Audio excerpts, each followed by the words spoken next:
Yo, what's up? This is how I made 9 videos that made one of my clients over $10 million. To give a little bit of backstory, my name is Jason Lanham. I've been a videographer and a marketer for about a decade now, and I've been working with commercial GCs and home builders for about the last half decade. So with that being said, this video is just going to take you a walkthrough of, really honestly, it was a theory that I wanted to test with one of my clients, and it worked.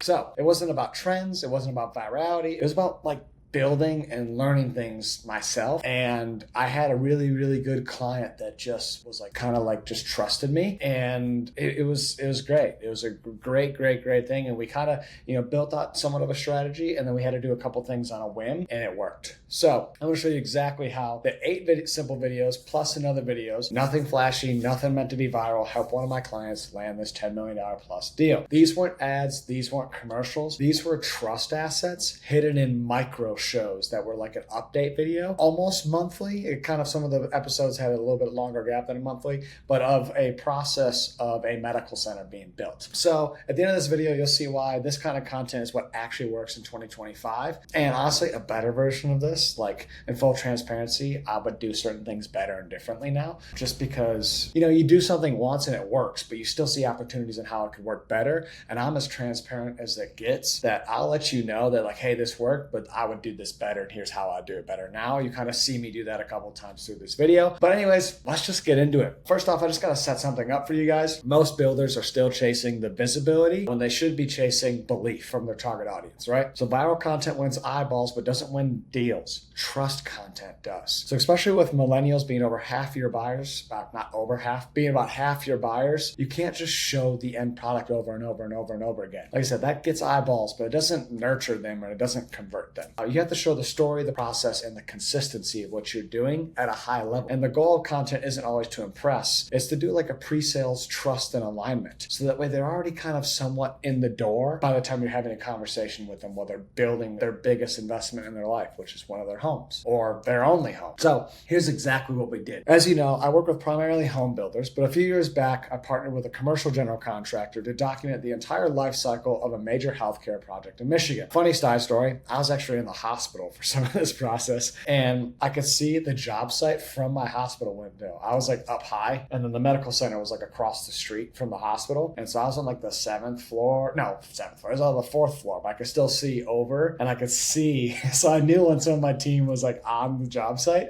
and so I could spy on them. Not really, I couldn't see. It was a little bit farther away, but I could know when my guys were out there and just kind of peek out the window. So anywho, that's a rant. I'm okay now. But we started with making 8 videos, and these videos were released over the course of the build. Each video was walking the viewers through a different stage of the process. So episode 1 was steel erection. It was just cool to see, first off, how crazy fast these steel guys can get a frame of a building up.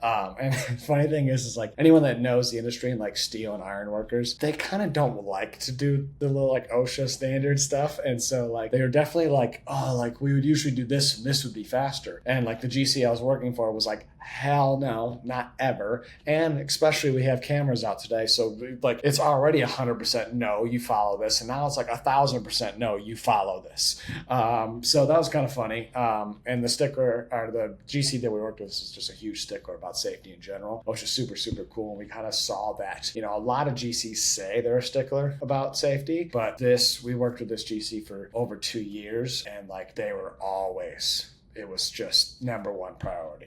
So that was episode 1. Episode 2, they did what they call a topping out ceremony. And this is where the GC kind of placed a tree at the top of the frame building to replicate an old Native American ceremony. And the story of the tradition is that the ceremony is in place that no building should be taller than the trees. Therefore, this building was taller than the trees, but we placed a tree on top of the building. And it was kind of to give respect to the nature, because the nature gives us the materials to then build the structures that we build. So that was super cool and unique. It was a cool kind of just a really heartfelt video piece that was part of the job site update series. Episode 3 was just concrete begins. This was the process of them pouring the concrete floors for each of the levels of the building. That's a 3-story building.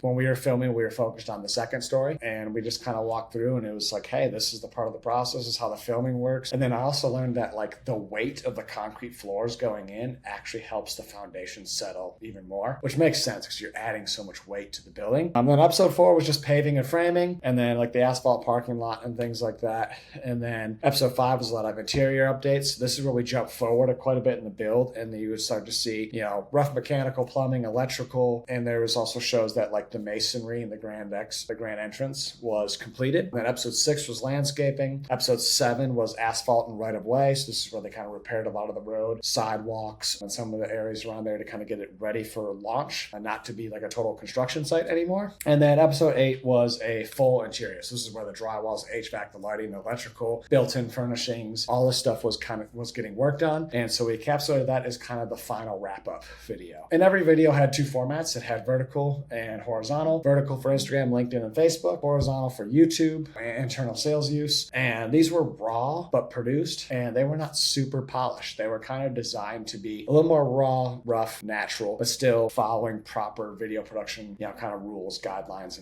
and stuff to keep the audience engaged, whether it's by their eyes and being entertained or being formed educationally. And honestly, for these, LinkedIn was the home run. Like, it really was the home run. But yeah, I'll show you guys a couple clips before we move on. So we kind of see, I have like a bunch of other stuff. See, really raw video. Told you guys.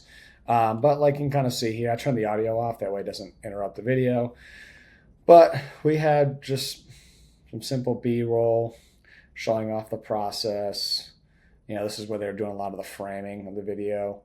There's voiceover over all of this, kind of walking through. Sometimes we had people on camera, other times we had voiceover, and then we always just had like this is the like YouTube outro graphic, so to speak, right? And then this one right here, like we saw, like, there's 60,000 feet. We're seeing the video kind of being built. We're seeing some of the team. There's voiceover going over all of this, team morning meetings.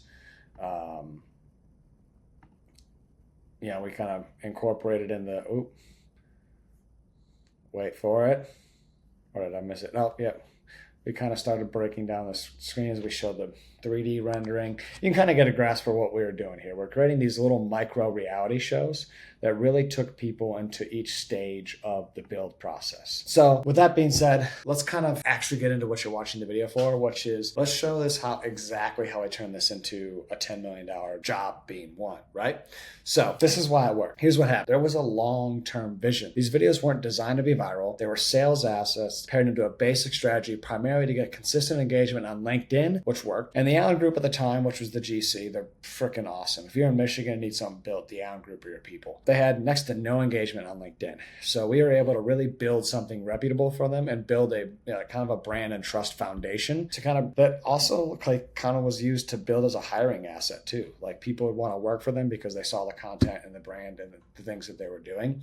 And so that, like, having a really built out LinkedIn kind of a sidestep is a really good hiring asset, just to let you know. But ultimately, we paired these 8 videos with a core value video. So they didn't just show what the company said they do, it showed what they actually have done. And there's kind of that 1-2 punch of values and visual proof that kind of hit hard when they were in a bidding war with other GCs for another project in the Metro Detroit area. And that's how we took the 8 short videos plus the core values video. They used it in a pitch, and then they won a project that was over $10 million. It wasn't because of the fancy production, it's because they built belief at scale consistently. So you don't need viral content, but it does help, and it still holds a very valuable place. But the strategic documentation is kind of what it's what builds trust and showing off your process on top of the viral content, which for the Allen Group at the time, we weren't focused on any viral content. It was all consistent brand building, trust building, sales assets that were micro shows. So we kind of looked at content as a pipeline builder, and I said a brand trust system, and a way to win deals before the client even calls. So most builders are invisible until proposal day. We wanted to have content that could fill out 3 different purposes, right? Like, my whole thing is when I get to talk to a company or a builder of any kind, I'll zoom out of the brand and I go, okay, how can I build top, middle, and bottom of funnel sales assets and a marketing process that wins them, builds long term? You know, the short term is great, but how can you do it long term? And the fact that, like, even if they don't work with me 3 years down the line, they can have a sale off of something I did, so my impact is like forever. That's what I go for. And it's not always as sexy, and that's okay.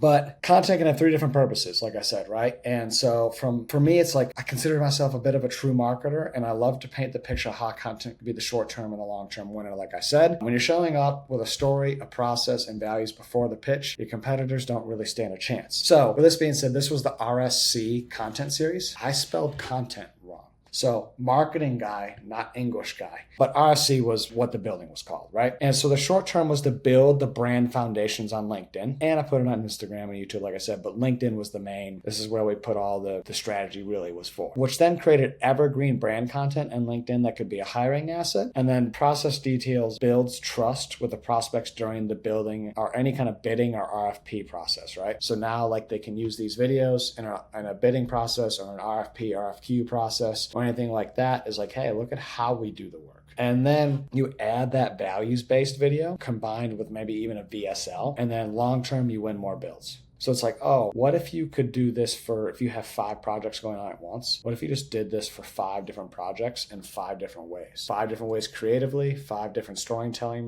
ways, and then you just pair your brand's values with the process and the quality, and then you just can make it work long-term over and over and over again. So that was the process. I just kind of want to break that down. I'm a visual guy, and visuals help people, and also this is a video, so it's only visual. You guys would want to see a visual. And also, I kind of like that this is raw. Like, to be honest, I probably cut a couple pieces just to make myself make myself sound better. But for the most part, like, I don't care if I'm fumbling over my words. I don't care about any of that. Like, I'm here just to be raw and show you guys what I've done. So what would I do differently? I told you guys I'd get to this. If I did this again in 2025, the strategy would stay the same, but the production would get turned up a lot. And how? I would kind of change the whole pacing of the shows. I would not rely so much on voiceover. And I'll probably use gimbal a little more. We did a lot of handheld stuff. And really, with this client at the time, there wasn't really a consistent spokesperson on camera. So we had to do a lot of like voiceover work ourselves. And I would really, really kind of force the hand to have more of a person that's like a recognized face. Almost like each job site has its own host, which would be usually probably the PM. And then also, to be honest, with taking the production quality up a notch, I'd probably layer in some more what I call sexy content. So I would pair this with like, there's just also social media sizzles that are just a really flashy FPV drone, cool walkthroughs, sparks flying off saws, things and like that. That would be kind of like to go along with the series of having the micro shows and the sexy content paired together that are all going together for this